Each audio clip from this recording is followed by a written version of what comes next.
Guys, it's Houston Sports Talk back into the video day, and today I'm going to be making my top 25 rankings predictions going into week 5 of college football.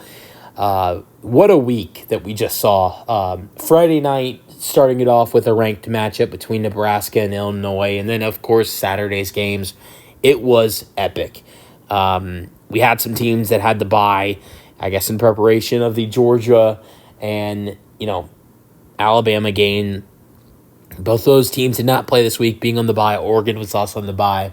But a good amount of teams played this week that are ranked, and we saw four ranked matchups as well, and very well could see, most likely will see, another 4 ranked matchups. I know we will see another 4 ranked matchups next week. You got Missouri and Texas A&M next week. You got Notre Dame and Louisville next week. You got Penn State and Illinois next week. And you got Georgia and Alabama. But before we get to those matchups, you got to make the top 25 rankings predictions. Well, they got to fill out the top 25. I'm going to make my predictions. Let's get into it. Before I get into the actual rankings, I'm going to go over the teams I have out of the top 25. I feel like the first 2 are kind of obvious.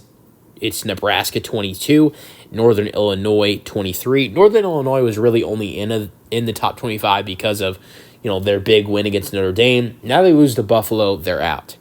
Kansas State 13. I feel like this should be obvious, but maybe some people think they might stay in the top 25 since they were 13.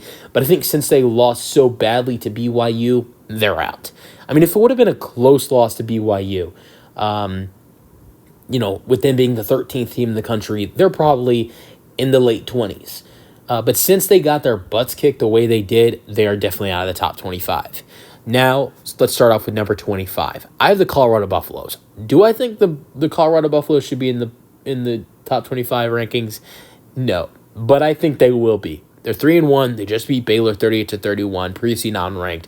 We saw them have that great win with the Hail Mary throws by Shedeur Sanders. And why I say throws was because he had one perfect Hail Mary, but it was dropped by whoever number 14 was, and then he throws another Hail Mary. So I've never seen a quarterback. I'm not trying to, hype him up. Because, Shedeur Sanders makes a lot of mistakes, but he also does a lot of good things. But I've never seen a quarterback, NFL or college, absolutely nail 2 straight Hail Marys. Obviously, the first one they didn't get because the wide receiver dropped it, but that wasn't Sanders' fault. That was a perfect throw, and the second one was as well. And then they fought in overtime. This was an impossible game for them to win. They were down 24-10 for starters. Obviously, the Hail Mary situation was very impossible. I think I read something that Baylor had a 99% chance to win. Not to ignore the fact that this is their second straight win. We saw a lot of teams that that are in the category of other receiving votes from last week's rankings that lost. So I think that opens up some space for Colorado to get in and be the 25th team in the country. We saw Memphis lose. We saw Syracuse lose. Quite a bit of teams that, we saw that are other receiving vote teams, lost. And if not lost, very close competitive games against bad or mid teams. All right, speaking of number 24, a team that was very high in receiving votes, and that's Boise State. Boise State is now 2-1. They beat Portland State 56-14. I don't see a way where Boise State is not ranked after their win against Portland State. And the reason is Boise State, after last week's rankings, was the third highest other receiving votes school that it was not ranked.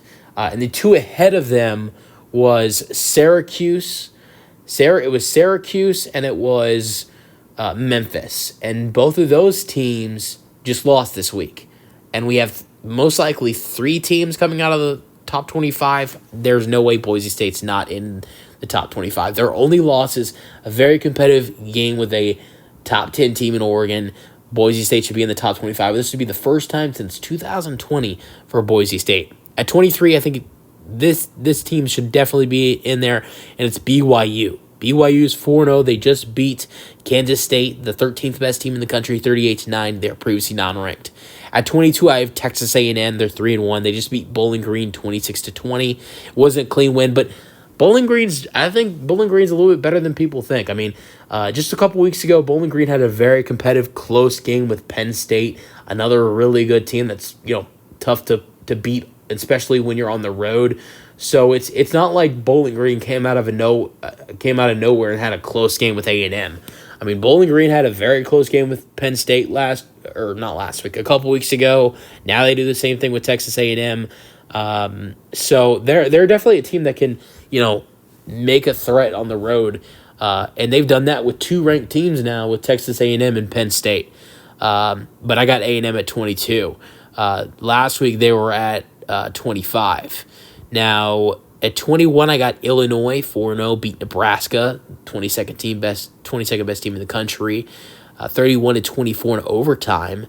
Preseason number 24, that was a great win for Illinois on Friday night. At 20, I got Oklahoma State 3-1. They just lost to Utah 22-19. That was a tough loss, but it was a close loss, which is good, and that's going to keep them in the top 20, I believe. 19, another team that lost, and another team that lost in the state of Oklahoma, and that is the Oklahoma Sooners, 3-1, lost to Tennessee. But I think this is another thing, where you don't drop too far. I mean, Oklahoma, previously number 15, they lost to a top 6 team in the country. Don't see them falling too back, but 19 seems right. 18, I got Clemson 2-1, beat NC State 59-35. Scored a lot of points, but also gave up a lot of points. Cade Klubnik looks good. Has looked good in his last 2 games. Previously number 21. 17, I got Iowa State. They're 3-0. Just beat Arkansas State 52-7. They're previously number 20. 16, I got Louisville. They're 3-0. Just beat Georgia Tech 31-19. Previously number 19. 15, Notre Dame 3-1, beat Miami of Ohio 28-7. Previously 17. Riley Leonard looked pretty solid in this game today. 14, I got LSU 3-1. They looked much better than last week. Much better. They beat UCLA 34-17. They're previously number 16. 13, this might surprise some people. I don't know how people feel about this, but I got USC at 13. They're 2-1. They lost to Michigan 27-24. They only fall down a couple spots even though they lost. And here's one of the reasons why. I don't feel like you can put LSU over USC since USC won the head-to-head matchup between the two teams. And so many teams lost in the top 25 in the middle, like Kansas State, Oklahoma State, to the point where USC, there's room for USC not to take a big hit. Look, if you see those teams take care of business, it might be different. If you see Kansas State win, USC might be at 14 or 15. So that kind of changes a lot of things right there. But I got USC at 13.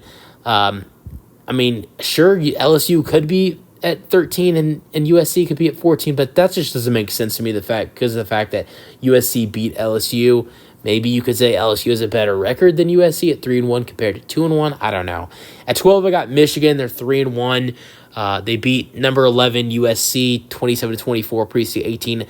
I haven't liked everything from what I've seen from Michigan this year. They've had a lot of struggles, but I think the fact that they beat a good team like USC, ranked number 11 team USC, and came back the way they did, it wasn't a comeback because USC was down in that game, but to have the comeback or the game leading touchdown drive at the end of the game was big, and I think all the other teams in the middle losing like Kansas State, Oklahoma State, and Oklahoma also helped Michigan move more up. I think that plays a factor here, but I got Michigan at 12. At 11, taking a fall even after a loss, I have Missouri. 11, 4-0, beat Vanderbilt 30-27 in double overtime, preseason number 7. Look, if Missouri's going to fall down one spot after beating the 24th best team in the country, Boston College, and because they struggled against them, I couldn't imagine what the AP Top 25 is going to do to Missouri when they went to double overtime with an unranked team who had already lost a game this season. So, I got Missouri at 11. At 10, I have Utah. Great win for Utah, 4-0. Beat number 14 Oklahoma State by 3, 22-19. Preseason number 12. At 9, I got Oregon. There was a bye week for Oregon, like I mentioned. They're staying at the same spot. At 8, I got Penn State. They beat Kent State 56-0, preseason number 10. At 7, I got Miami. Great win for Miami, 4-0 now. Beat South Florida 50-15. Cam Ward continues to look amazing, previously number 8. This might shock some people, we'll see. But at 6, I got Alabama. Alabama is 3-0, and they had the bye week this week. Previously number 4. Why do I have Alabama moving down? I'm going to get into that in just a second. At 5, I have Ole Miss. They're 3-0. They beat Georgia State 52-13. They stay at the same spot. And at 4, I have Tennessee 4-0. Beat number 15 Oklahoma 25-15. All right, getting into it. I have Alabama moving down. Number 1, it's the bye week for Alabama. And when it's the bye week, you have a team like Tennessee who's right there with Alabama, who beats the number 15th team in the country by 10 points. And not only Tennessee beating that team, that 15th team in the country by 10 points, but also the fact that it was a road game for Tennessee. Oklahoma is a very hard place to go play and get a win like that, and get a very comfortable win like that. Oklahoma had a bigger lead than 10 later in the game. Oklahoma scored had a late score. It was like 25. It was like 25-9, or it was 25-9 late in the game. So Tennessee was up 16 at the end of the game until Oklahoma scored a late touchdown. So Tennessee did a really good job of dominating Oklahoma in this game, where it's a hard place to go get a road win like that. Meanwhile, Alabama did nothing this week because they had the bye. And I really don't think you should you really shouldn't punish Ole Miss when they just had a almost 40-point win, even if it was against Georgia State. So I don't think you can keep Tennessee at the same spot after a win like that. And sure, you could say, oh yeah, you can move up Tennessee to 5, and Ole Miss can fall down to 6, even though they just won by almost 40, and Alabama stays at the same spot. But that doesn't make sense to move up Tennessee one spot and move down a team that just won by 39, when there's another team sitting there at 4 that just had the bye week and has had a little bit of struggles this year. All right, but after 4 at Tennessee, I got 3 Ohio State. They're 3-0 to beat Marshall, 49-12. They stay at the same spot. Georgia had the bye. They stay at the same spot. They're 3-0. So I have them at 2. Texas at 1, being 4-0, beat UL Monroe 51-3. They stay at the same spot. Now again, next week, ranked matchups. If my predictions would be right, we'd see number 2 Georgia going up against number 6 Alabama. We'd see number 8 Penn State going up against number 21 Illinois. We'd see a number 11 Missouri going up against number 22 Texas A&M. And right next to each other, we'd see number 15 Notre Dame going up against number 16 Louisville. Let me know your thoughts on my rankings predictions in the comment section, and peace out.